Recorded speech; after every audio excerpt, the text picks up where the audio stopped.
Mi esposo intentó quitarme a mis hijos y escapar del país con su amante, pero descubrí toda la verdad y reuní el valor para luchar, proteger a mi familia y reconstruir mi vida cuando todo parecía perdido.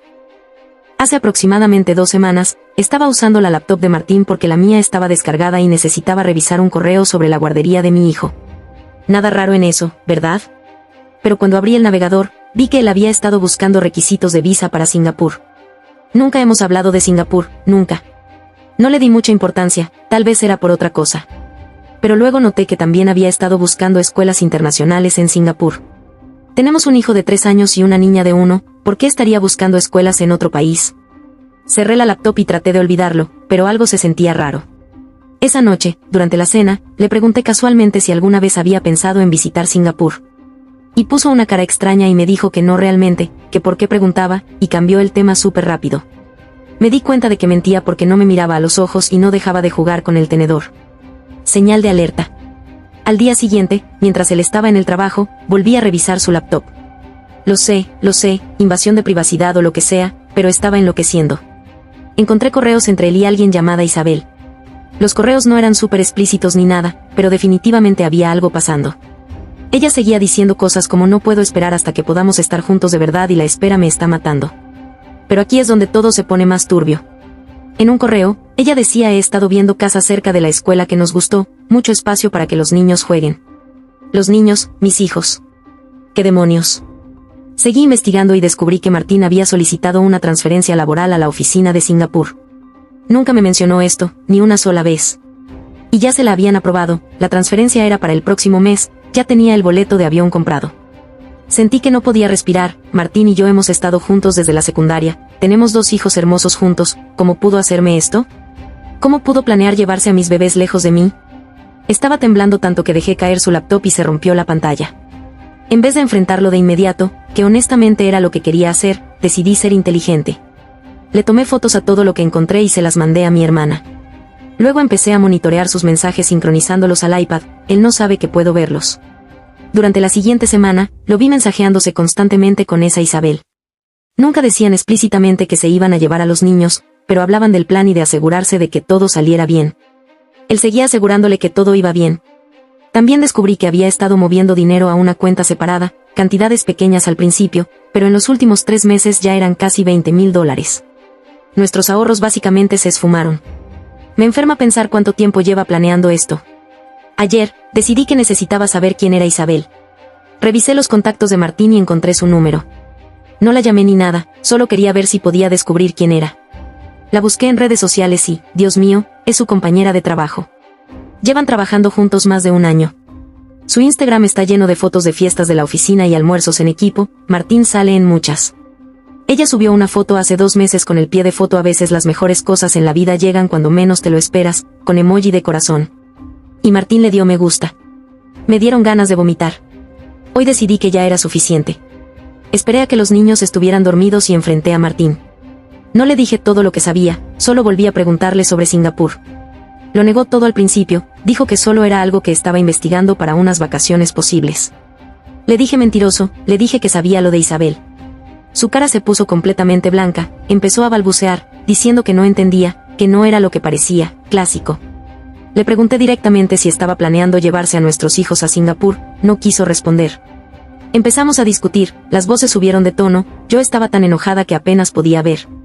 Él seguía diciendo que estaba exagerando, que estaba loca, pero entonces sonó su teléfono, era un mensaje de Isabel. Me lancé por el teléfono, pero él lo agarró primero, manteniéndolo lejos de mí. Le grité que me lo diera, se negó, retrocediendo. Lo seguí a la cocina, seguía gritando. Él intentaba borrar el mensaje cuando le agarré el brazo, me empujó fuerte, tropecé hacia atrás y choqué con la encimera. Y entonces lo vi. Sobre la encimera había un sobremanila, estaba medio abierto y podía ver fotos de pasaporte de nuestros hijos adentro. Martín vio que lo miraba y se le desorbitaron los ojos. Se lanzó por el sobre al mismo tiempo que yo, ambos lo agarramos y empezamos a forcejear, papeles volaron por todas partes, vi itinerarios de vuelo, solicitudes de pasaporte, documentos de custodia, todo estaba ahí. Su plan para llevarse a mis bebés. Grité y traté de juntar los papeles, pero Martín me jaló del cabello y me tiró hacia atrás. Logré soltarme y corrí hacia el cajón de la cocina donde guardamos el cuchillo grande. No sé ni cómo procesé lo que estaba haciendo, tenía la mano en el cajón de los cuchillos y por un segundo solo quería que se apartara, no es que realmente lo fuera a usar. Pero la expresión de su cara cuando se dio cuenta hasta dónde había llegado todo. Se notaba que nunca esperó que yo me defendiera. La vibra era totalmente equivocada, entiendo que las parejas discutan, pero esto no era un drama marital normal, esto era modo supervivencia. Los niños empezaron a gritar desde arriba porque, por supuesto, escucharon el caos, gran momento de crianza. De repente el hechizo se rompió, Martín soltó mi cabello, yo estaba agarrando un montón de itinerarios de vuelo arrugados y el nombre de Isabel en absolutamente todo. Honestamente no recuerdo exactamente qué grité, pero fue algo como no te vas a llevar a mis hijos, psicópata, y Martín solo estaba ahí respirando agitado, como si ni se reconociera a sí mismo, ni a mí tampoco. Corrí arriba aún con los papeles en la mano y los niños estaban de pie en el pasillo, con los ojos enormes, mi hijo de 3 años preguntando si papá está enojado y si alguien está en problemas. Dije algo como pónganse los zapatos, vamos a casa de la abuela. Agarré el teléfono, las llaves, el iPad, no podía olvidarme de eso porque ahí tenía todos los mensajes sincronizados, pañales, cualquier cosa que cupiera en la bolsa, y salí corriendo. Dejé a Martín con la cocina como si hubiera pasado un tornado, papeles por todas partes y cero explicación, ni siquiera cerré la puerta con llave. Llamé a mi mamá en el camino, tratando de que no se notara que estaba perdiendo la cabeza, pero fallé porque contestó y solo le solté necesito que me ayudes, está mal. Ella ni preguntó, solo dijo que fuera, y lo juro, si pudiera embotellar un solo momento de mi vida y reproducirlo sería escuchar a mi mamá entrar en modo mamá oso. Me dieron ganas de llorar pero también de gritar. Cuando llegué a su casa, mi mamá solo miró a los niños, vio el sobre roto y los papeles y solo preguntó qué pasó, pero no de ese modo calmado falso, sino de una manera que me hizo darme cuenta de que estaba lista para defendernos si era necesario. Papá todavía estaba en el trabajo, así que ella le empezó a mandar mensajes de que volviera a casa ya mismo. Les preparó sándwiches a los niños y se sentó conmigo en la mesa y ahí solté todo, Martín, Isabel, Singapur, los correos, el dinero, la pelea física, le mostré los moretones en mi brazo. Ella estaba furiosa, pero también triste, lo que me hizo sentir peor. Empezó a hacer preguntas prácticas como si Martín tenía los pasaportes de los niños, no, los encontré en el sobre, punto para mí, si tenía alguna manera de llevárselos sin mi consentimiento, tenía los boletos. Pero no creo que pueda llevárselos sin mi firma, ¿verdad? Ella quería llamar a la policía y yo le dije que no, no todavía, no a menos que realmente intentara algo, tenía miedo, pero ¿qué se supone que dices? Hola, mi esposo planea secuestrar a nuestros hijos y llevárselos a Singapur, pero técnicamente aún no lo ha hecho, suena como telenovela barata. Papá llegó como 1 hora después y ahí todo se puso ruidoso. Mi papá suele ser del tipo hablemos sin gritar, pero no esta vez, quería ir directo a casa de Martín y hacerle entrar en razón, mamá estaba de acuerdo, pero yo dije que no. Sinceramente tenía miedo de que las cosas empeoraran, mi papá tiene esa energía anticuada de proteger a su hija a toda costa, lo cual es tierno, pero no quería que lo arrestaran por romper una puerta. Así que todos quedamos en esa tensión rara, como esperando que explotara una bomba. Los niños corrían como si nada, gracias a Dios por las tabletas y Bob Esponja, y yo solo revisando los mensajes de Martín en el iPad, mi mamá leyendo por encima de mi hombro. Isabel le escribió de nuevo algo como ¿hablaste con ella? Va a firmar, y Martín le contestó que estaba siendo difícil, que él lo manejaría. Mi mamá se rió, como si él realmente pensara que te vas a dejar, la adoré en ese momento, aunque yo estaba con el estómago hecho nudos. Se puso aún más raro cuando Martín empezó a llamarme insistentemente, primero llamadas, luego mensajes, más llamadas, los ignoré todos, hasta que mandó un mensaje de voz larguísimo. Decía que estaba exagerando, que hacía un escándalo frente a los niños, que nada estaba decidido y que solo quería lo mejor para todos. Nunca dijo lo siento, ni una sola vez, siempre sonaba como si yo fuera la que causaba problemas. Mi mamá quería devolverle la llamada y ponerlo en su sitio, pero yo le dije que no, porque quería controlar la historia, quería ver qué hacía él después, quizá fue tonto, pero estaba cansada de reaccionar. Quería actuar por una vez. Mientras tanto, mi papá se puso a llamar a un amigo que conoce a alguien de derecho familiar, típico de papá, haciendo conexiones mientras yo me derrumbo, diciendo que tenemos que hablar con alguien que entienda esto porque si Martín intenta algo debemos estar listos. Mamá empezó a escribirle a la mamá de Martín, resulta que aún hablan a veces, lo cual no sabía, solo le puso tenemos que hablar, ya, sin explicación. La mamá de Martín llamó en minutos y, por lo que escuché, estaba totalmente en shock, preguntando si estaba bien, si los niños estaban seguros, si Martín realmente había hecho todo eso, se notaba la incredulidad. Como si su hijo jamás haría algo así. Mi mamá no cedió, solo le dijo tu hijo planeó sacar a mis nietos del país sin avisar a nadie, tenemos pruebas. Le mandó fotos de los documentos y después de eso la mamá de Martín se quedó callada, no sabía qué decir. Esa noche fue la más larga de mi vida, casi no dormí, Cada vez que cerraba los ojos, repetía la pelea en la cocina, la expresión de Martín, como perdió el control, esperaba que alguien llegara a la puerta, él, Isabel. La policía, no sé, supongo que estaba paranoica, pero después de lo que vi, ¿cómo no estarlo? Por la mañana me desperté y vi a mi papá ya vestido, haciendo café y escribiendo una lista en el teléfono. Modo crisis para él significa listas y planes de respaldo. Quería ir a la casa y traer el resto de nuestras cosas, porque, seamos realistas, no iba a regresar ahí con los niños mientras Martín estuviera. Me sugirió llamar a una abogada, mamá estuvo de acuerdo, ambos se ofrecieron a pagar porque Martín ya se había llevado nuestros ahorros. Me sentí rara, pero ¿qué opción tenía? Le escribí a mi hermana y enseguida dijo: no vayas sola, yo te acompaño, siempre has sido la más confrontacional de la familia, y la verdad, agradecí tenerla. Fuimos en la mañana y todo el camino mis manos temblaban al volante. El auto de Martín estaba en la cochera, pero no lo vi por las ventanas. Le mandé mensaje diciendo que iba a buscar cosas y que agradecía que me diera espacio, no respondió. Mi hermana, que es mucho más valiente que yo, simplemente abrió la puerta y entramos, aún tenía llave. La cocina era un desastre, papeles por todas partes, una taza rota en el piso, uno de los zapatos de los niños en el fregadero, olía como si alguien hubiera tratado de limpiar y se rindiera a la mitad. Martín estaba arriba y cuando nos oyó bajar, bajó pisando fuerte, empezó preguntando qué hacía, por qué me fui con los niños, intentó hacerme quedar como si yo lo hubiera abandonado. Mi hermana solo lo miró y le dijo que se alejara, y él obedeció, probablemente porque parecía lista para pelear. Empezamos a juntar ropa, juguetes, pañales, todas las cosas aburridas de los niños. Cada cierto tiempo Martín intentaba hablarme, diciendo que teníamos que resolverlo, que no podía llevarme a los niños. Le respondí: yo no soy la que tiene boleto de avión a Singapur. Él seguía insistiendo que todo era un malentendido, que nunca quiso herirme, que estaba perdido, que Isabel lo hacía sentir vivo otra vez. Casi me río, como: si estás aburrido, no destruyas a tu familia. Entonces dijo algo que me dejó helada, dijo: siempre actúas como si supieras lo que es mejor, nunca escuchas lo que quiero, o sea, ¿ahora esto es culpa mía? Le dije que no iba a quedarme ahí discutiendo quién escucha mejor, solo quería a mis hijos seguros y no iba a firmar nada para que los sacara del país. Él se quedó callado, pero la mirada en su cara era puro resentimiento, como si yo le hubiera arruinado la vida por no dejarlo huir con su novia y mis hijos. Al salir, mi hermana tomó fotos de la casa, del desastre, de los papeles, por si acaso. Martín nos vio salir desde la puerta, con los brazos cruzados, mirándonos. Al volver con mis padres, papá ya tenía información de su amigo abogado, quien dijo que Martín no podía llevarse a los niños del país sin mi permiso, pero si lo intentaba, sería un gran lío legal. Nos dijo que tuviera cuidado si Martín intentaba hacerme firmar algo para viajar o lo que sea, y que guardara los pasaportes y documentos en un lugar seguro, así que mi mamá puso todo en una caja con llave en su closet. No está jugando. Unas horas después, la mamá de Martín llegó a casa de mis padres. Honestamente temía ese momento, pero entró luciendo 10 años mayor, trayendo un gran recipiente de sopa. Se sentó y solo preguntó: ¿esto está pasando de verdad? Le mostré los correos, los vuelos, las transferencias de dinero. Se quedó callada, solo negando con la cabeza. Dijo que nunca pensó que Martín haría algo así y empezó a llorar. Sí, eso apesta. Mamá la abrazó y por un momento raro, nos sentíamos todas perdidas juntas. Martín llamó mientras ella estaba ahí, pero lo ignoró, dijo que necesitaba tiempo para procesar y que hablaría con él cuando estuviera lista, incluso se ofreció a quedarse a dormir por si necesitaba apoyo. No le dije que no. A los niños les encantó tener a su abuela cerca, y siendo sincera, a mí también.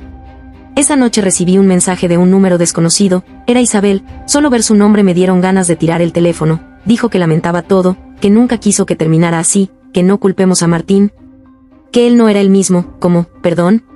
No respondí, ni siquiera sabía qué decir. Al día siguiente, mi papá recibió una llamada de Martín exigiendo ver a los niños. Papá le dijo que eso no iba a pasar hasta que habláramos con una abogada. Martín se enojó, dijo que llamaría a la policía, que yo estaba secuestrando a nuestros hijos. Papá solo se rió y le dijo que adelante. Ahora estoy aquí, sentada en la mesa de la cocina de mis padres, viendo a mi hijo de 3 años construir una torre de latas, mi hija de 1 babeando el iPad. Y mi mamá y la mamá de Martín susurrando en la sala sobre qué hacer, papá haciendo otra lista y Martín seguramente en su propio desastre, preguntándose cómo salió todo tan mal. Sé que esto recién empieza y, la verdad, tengo miedo de lo que viene, pero al menos por ahora, los niños están a salvo y tengo a mi familia conmigo. Martín empezó a escribirme de nuevo, pero esta vez no eran solo reproches o que habláramos, mandaba mensajes larguísimos, frustrados, de que no podía creer que yo pusiera a su madre en su contra, que estaba lavando el cerebro a los niños, decía que yo armaba un circo de la nada y que si no cooperaba tendría que tomar medidas. Se lo mostré a mis padres y mi papá solo murmuró algo sobre que Martín tiene el rango emocional de una cucharita. Me dieron ganas de reír, pero a la vez me asustó. Esa frase tomar medidas me dio vueltas en la cabeza. ¿A qué se refería? ¿A la corte? ¿Algo peor? Mi mamá me dijo que no respondiera, así que lo bloqueé un tiempo, probablemente lo mejor porque necesitaba un respiro del drama constante. Pero Martín no se rindió, se apareció en casa de mis padres sin avisar. Yo estaba en el patio con los niños y mi hermana, cuando papá me llamó diciendo que Martín estaba en la puerta pidiendo ver a su familia. La forma en que lo dijo, parecía que Martín era un vendedor y no el hombre con el que me casé hace más de una década. Mi primera reacción fue, sinceramente, no quería que los niños lo vieran después de lo de la cocina, de los gritos, el sobre, los empujones. Mi mamá abrió la puerta mientras papá estaba detrás, con los brazos cruzados, sin decir palabra. Martín empezó educadamente, pidiendo hablar conmigo en privado. Mi mamá lo cortó de inmediato, diciendo que si quería hablar, sería con toda la familia presente. La mamá de Martín salió de la sala y la mirada que le lanzó podría haber congelado el agua. Le dijo que necesitaba oír lo que tuviera que decir porque nada de esto tenía sentido. Él pareció dolido, pero solo por un segundo antes de volver a poner cara de víctima. Terminamos todos en la cocina, Martín, yo, mis padres, la mamá de Martín, mi hermana, que fingía jugar con el teléfono pero seguro grababa todo, los niños en la otra habitación con audífonos y snacks. Versión moderna de sala jugar mientras los adultos hablan. Martín suspiró y dijo que nunca quiso que todo se saliera de control, que solo quería lo mejor para todos, que sentía que yo lo sorprendí yendo con los niños y poniendo a todos en su contra, que no tenía opción, que llevaba mucho tiempo infeliz y que yo no lo escuchaba cada vez que intentaba hablar de cómo se sentía atrapado en la rutina. Incluso soltó un lo siento si te sentiste herida, la típica disculpa falsa. Mi mamá lo cortó, le dijo que podía haber hablado conmigo, que no tenía que hacer planes a mis espaldas ni intentar llevarse a los niños. Martín se defendió diciendo que yo nunca le dejaba tener una conversación de verdad, que cada vez que intentaba yo cambiaba el tema o lo cortaba. Sinceramente no recuerdo eso, quizá estaba cansada de que todo fuera mi culpa. La mamá de Martín trató de hacerlo entrar en razón, le dijo que no lo reconocía, que el Martín que ella conocía jamás intentaría sacar a escondidas a sus hijos del país. Él solo negó con la cabeza. Dijo que estaba desesperado y pensó que sería más fácil empezar de nuevo en otro lugar con alguien que realmente se preocupara por él. Casi me río, si Isabel es la respuesta a sus problemas, entonces me salvé, pero bueno. Papá le preguntó directo si alguna vez planeó realmente llevarse a los niños sin decírmelo o sin mi permiso y él solo murmuró que no estaba seguro y que pensó que quizá yo cedería si veía que iba en serio. Ahí me di cuenta de que realmente pensaba que yo simplemente iba a aceptar y mudarme porque ya había comprado los boletos. La conversación dio vueltas. Martín quería que hablara con Isabel, que la conociera porque es buena con los niños y quiere ser parte de sus vidas. Mi mamá casi se atraganta con el café. Mi hermana puso los ojos en blanco tan fuerte que pensé que se iba a lastimar. Yo le dije que no me importaba cuán buena fuera con los niños, ella no los hizo y no iba a ser su madrastra sin que yo lo permitiera. Martín se frustró, alzó la voz, diciendo que yo era irracional, que lo castigaba por enamorarse de otra persona, que había cambiado desde que tuvimos hijos, que siempre estoy cansada, ocupada, ya no soy divertida. Lo cual es mentira porque sí, estoy cansada y ocupada y probablemente ya no sea tan divertida, pero pensé que éramos un equipo, no concursantes de un reality show. Su mamá le pidió que parara, que solo empeoraba las cosas. Papá le advirtió que si intentaba acercarse a la casa o a los niños sin permiso llamaría a la policía. Cuando se fue, mi mamá me abrazó, pero yo me sentí rara. Pasé el resto de la tarde con los niños haciendo rompecabezas y comiendo sobras, fingiendo que todo era normal, pero nada se sentía normal. Cada vez que sonaba el teléfono, saltaba, cada vez que pasaba un auto, revisaba que no fuera Martín de vuelta. Días después, recibí una carta de un abogado, el de Martín, pidiendo custodia compartida y permiso para mudarse con los niños internacionalmente si surgía la oportunidad. Se la mostré a mis padres y mi papá explotó, llamó a su amigo abogado, quien dijo que no firmara nada y que me preparara para una pelea real de custodia, así que hice lo que temía, fui a ver a mi propia abogada. Gracias a mis padres por pagar porque Martín se llevó nuestros ahorros. La abogada fue directa. Martín no podía llevarse a los niños fuera del país sin mi consentimiento por escrito, pero podía complicar las cosas de muchas formas. Me dijo que documentara todo, mensajes, correos, incluso lo que vieron su mamá y mi hermana, también que no hablara más con Martín directamente, que todo fuera por abogados. Por supuesto, Martín no siguió el plan, empezó a ir a la guardería de los niños, intentando verlos, aunque el personal ya sabía que debía llamarme si aparecía sin aviso. Un día la directora me apartó y me dijo que Martín había estado afuera, preguntando por nuestro horario, me preguntó si todo estaba bien y solo le dije estamos pasando por algo. Por favor no dejes que los recoja a menos que yo lo autorice. Ella lo apuntó y me hizo firmar algo. Supongo que así sabes que todo es real, cuando tienes que firmar papeles solo para que tu propio esposo no se lleve a tus hijos. Mientras tanto, la casa de mis padres era una mezcla extraña de refugio seguro y olla de presión, papá estresado, mamá cansada, mi hermana siempre mensajeando a sus amigas sobre el drama. Mi hijo de 3 años empezó a tener pesadillas, despertando llorando por papá, lo que me rompía el corazón. Intentaba mantener la calma, pero algunos días solo quería huir yo misma. La mamá de Martín seguía quedándose con nosotros, pero se notaba que estaba dividida, quería a su hijo, pero también a sus nietos, y se disculpaba todo el tiempo por no haber visto esto venir. No la culpaba. Pero era raro tenerla todo el tiempo ahí, a veces la veía llorar en la lavandería. Entonces, de la nada, Isabel me escribió otra vez. Esta vez fue un mensaje larguísimo diciendo que nunca quiso romper una familia, que no se imaginaba lo complicado que sería, que solo quería que Martín fuera feliz y que quizás si yo le daba una oportunidad podríamos encontrar la forma de que todo funcionara. Ni respondí. ¿Qué se supone que diga? ¿Que sí, que todos vayamos a Singapur a hacernos trenzas? No, gracias. Mi abogada insistía en que pusiera en regla una orden de custodia formal para que Martín no pudiera aparecerse y llevarse a los niños cuando quisiera. Yo lo posponía, en parte porque odiaba convertir mi vida en papeles, en parte porque aún tenía esperanza de que Martín recapacitara, pero entre más insistía, menos confiaba. Empezó a mandarme capturas de mensajes de otras personas diciendo cosas como todos piensan que exageras, que me haces quedar como un monstruo. Reconocí algunos nombres, amigos en común, primos, pero sabía que solo elegía los que le convenían. Empecé a dudar de mí, preguntándome si era yo la que empeoraba todo, pero cada vez que pensaba en ceder, recordaba el sobre, los boletos, la forma en que me agarró en la cocina. No podía permitirme olvidarlo. Una noche, mi papá y la mamá de Martín discutieron fuerte en la mesa, papá frustrado porque quería protegernos pero no soportaba tanta tensión en su casa. La mamá de Martín decía que había que tratar de entender el punto de vista de su hijo, que no era malo, solo estaba perdido. Papá explotó y dijo que estar perdido no te da derecho a arrastrar a todos contigo. Se puso incómodo y mamá tuvo que intervenir. Yo solo quería desaparecer. Mientras tanto, los niños estaban más apegados, sobre todo el de 3 años, que empezó a portarse mal en la guardería y a negarse a dormir sin mí en la habitación, la pequeña otra vez con los dientes. Así que entre el drama legal, la tensión familiar y el cansancio, iba en automático, pero seguía, porque no había otra opción. La gente me decía que era fuerte, pero sinceramente solo no tenía otra salida. Pocos días después, mi abogada llamó para decirme que Martín había presentado una moción para visitas de emergencia, alegando que yo retenía a los niños y que los estaba alejando de su padre. Juro que cada vez que pensaba que no podía ser peor, Martín encontraba cómo sorprenderme. El tribunal fijó una audiencia temporal y de pronto todo se volvió real de un modo distinto, mis padres haciendo listas de lo que debía llevar, qué pruebas imprimir, quién podía dar fe de dónde estaban los niños. Era como prepararse para una batalla, pero el enemigo era quien solía darme las buenas noches y traerme café en las mañanas. La noche antes de la audiencia, Martín me escribió, no sobre los niños, sino sobre la casa. Quería saber cuándo iba a recoger mis cosas porque necesitaba espacio. Dijo que se estaba quedando en casa de Isabel y que cambiaría las cerraduras. Supongo que esperaba lastimarme, pero solo sentí alivio. Esa casa ya no era hogar, mi hogar era donde mis hijos estuvieran seguros. La audiencia fue un borrón, abogados hablando, documentos pasando de mano en mano, Martín sentado enfrente con Isabel a su lado. Ella no dijo ni una palabra, solo miraba sus zapatos todo el tiempo.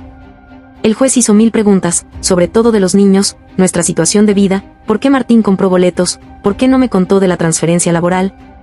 Él intentó darle la vuelta diciendo que solo planeaba para el futuro, que siempre pensó incluirme, pero el juez no le creyó. Mi abogada lo expuso todo, correos, mensajes, la pelea en la cocina, el incidente en la guardería. El juez dijo que había motivos de preocupación suficientes para una orden temporal. Martín podría ver a los niños, pero solo en público, supervisado, y solo si yo aceptaba la fecha y la hora con anticipación.